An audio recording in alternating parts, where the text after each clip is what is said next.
Assalamualaikum warahmatullahi wabarakatuh. Perkenalkan, nama saya Firmansyah Hadiatmadja. Saya Ayuni Saumirindi. Kami di sini akan menyampaikan hasil diskusi dari kelompok kami tentang efektivitas penegakan ketentuan pasal 82 Undang-Undang Nomor 18 Tahun 2013 dalam pengendalian illegal logging di Sulawesi Selatan. Hutan sebagai modal pembangunan nasional memiliki manfaat yang nyata bagi kehidupan dan penghidupan bangsa Indonesia, baik manfaat ekologi, sosial, budaya, maupun ekonomi secara seimbang dan dinamis. Untuk itu, hutan harus diurus dan dikelola, dilindungi, dan dimanfaatkan secara berkesinambungan bagi kesejahteraan masyarakat Indonesia, baik generasi sekarang maupun yang akan datang. Tindak pidana bidang kehutanan adalah perbuatan melanggar ketentuan Undang-Undang Nomor 41 Tahun 1999 tentang kehutanan atau Undang-Undang Nomor 18 Tahun 2013 tentang pencegahan dan pemberantasan perusakan hutan (P3H) dengan ancaman sanksi pidana bagi barang siapa yang secara melawan hukum melanggarnya. Next. Masalah pembalakan liar tak kalah seriusnya dengan korupsi. Berbagai bencana alam yang melanda Indonesia akhir-akhir ini seperti banjir dan longsor sudah tidak asing lagi. Dalam Undang-Undang 18 tahun 2013 tentang pencegahan dan pemberantasan perusakan hutan bertujuan untuk menjaga hutan Indonesia merupakan salah satu hutan tropis terluas di dunia, sehingga keberadaannya menjadi tumpuan keberlangsungan kehidupan bangsa-bangsa di dunia, khususnya dalam mengurangi dampak perubahan iklim global. Oleh karena itu, dalam UU 18 tahun 2013 tentang pencegahan dan pemberantasan perusakan hutan, pemanfaatan dan penggunaannya harus dilakukan secara terencana, rasional, optimal, dan bertanggung jawab, sesuai dengan kemampuan daya dukung, serta memperhatikan kelestarian, fungsi, dan keseimbangan lingkungan hidup guna mendukung pengelolaan hutan dan pembangunan kehutanan yang berkelanjutan bagi kemakmuran rakyat. Next.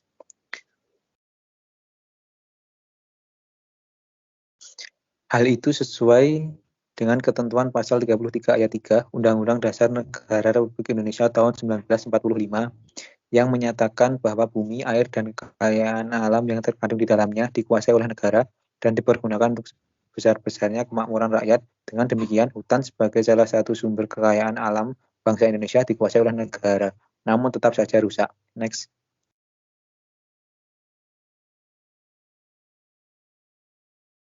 Adapun ketentuan pidana tentang pasal 82 sebagai berikut. 1. Orang perseorangan yang dengan sengaja A. Melakukan penebangan pohon dalam kawasan hutan yang tidak sesuai dengan izin pemanfaatan hutan sebagaimana dimaksud dalam pasal 12 huruf A. B. Melakukan penebangan dalam kawasan hutan tanpa memiliki izin yang dikeluarkan oleh pejabat yang berwenang sebagaimana dimaksud dalam pasal 12 huruf B. Dan C. Melakukan penebangan pohon dalam kawasan hutan secara tidak sah sebagaimana dimaksud dalam pasal 12 huruf C, dipidana dengan pidana paling singkat 1 tahun dan paling lama 5 tahun, serta pidana denda paling sedikit 500 juta rupiah dan paling banyak 2.500.000.000 rupiah. Next. 2. Dalam hal tindak pidana sebagaimana dimaksud dalam pasal 1 dilakukan oleh orang perseorangan yang bertempat tinggal di dalam atau sekitar kawasan hutan, pelaku dipidana dengan pidana penjara paling singkat 3 bulan dan paling lama 2 tahun dan pidana denda paling sedikit Rp500.000 dan paling banyak Rp500 juta. Korporasi yang melakukan penebangan pohon dalam kawasan hutan yang tidak sesuai dengan izin manfaatan hutan sebagaimana dimaksud dalam pasal 12 huruf A. B. Melakukan penebangan pohon dalam kawasan hutan tanpa memiliki izin yang dikeluarkan oleh pejabat yang berwenang sebagaimana dimaksud dalam pasal 12 huruf B dan C.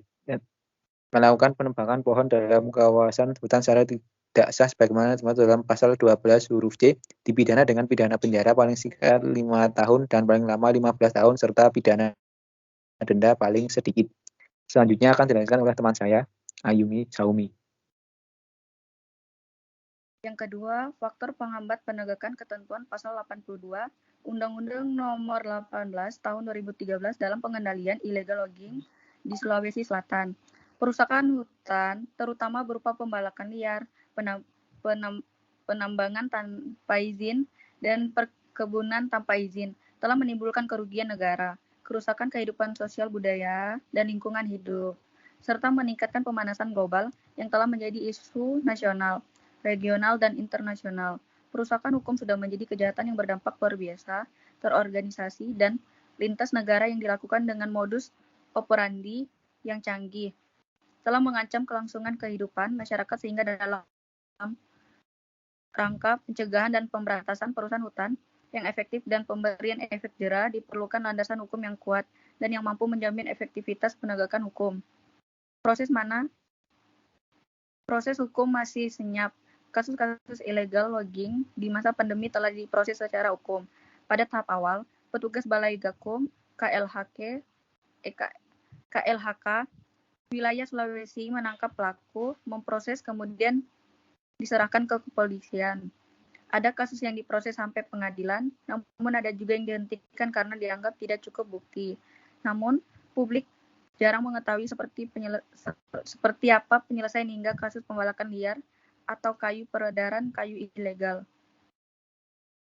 Di sini dapat ditarik kesimpulan bahwa efektivitas penegakan ketentuan pasal 82 Undang-Undang Nomor 18 Tahun 2013 dalam pengendalian illegal logging di Sulawesi Selatan masih belum bisa berlaku secara efektif karena pada kenyataan illegal logging di sana masih cukup banyak terjadi, terlebih pada masa pandemi seperti ini. Diberlakukannya PSBB di Sulawesi Selatan seakan pemerintah lengah dan momen ini dimanfaatkan oleh pelaku illegal logging untuk melancarkan aksinya. Selain itu, terdapat beberapa faktor penghambat penegakan ketentuan pasal 82 Undang-Undang Nomor 18 Tahun 2013 dalam pengendalian illegal logging di Sulawesi Selatan, yaitu faktor di mana kurangnya jumlah penegak hukum dan masih ada oknum penegak hukum yang mau berkompromi dengan pelaku illegal logging. Lalu faktor masyarakat di mana di masyarakat juga terjadi penyuapan berupa uang tutup mulut supaya kasusnya sulit diselidiki dan identitas pelaku juga dihilangkan jejaknya sehingga sulit sekali melakukan penegakan hukum yang sesuai dengan pasal 82 Undang-Undang Nomor 18 Tahun 2013. Yang ketiga adalah faktor budaya, di mana budaya untuk patuh pada suatu aturan masih belum tegas secara sempurna, sehingga masyarakat di sana memiliki kecenderungan untuk melanggar aturan dan meloloskan diri dari jeratan hukum. Sekian presentasi dari kelompok kami, kurang lebihnya mohon maaf. Wassalamualaikum warahmatullahi wabarakatuh.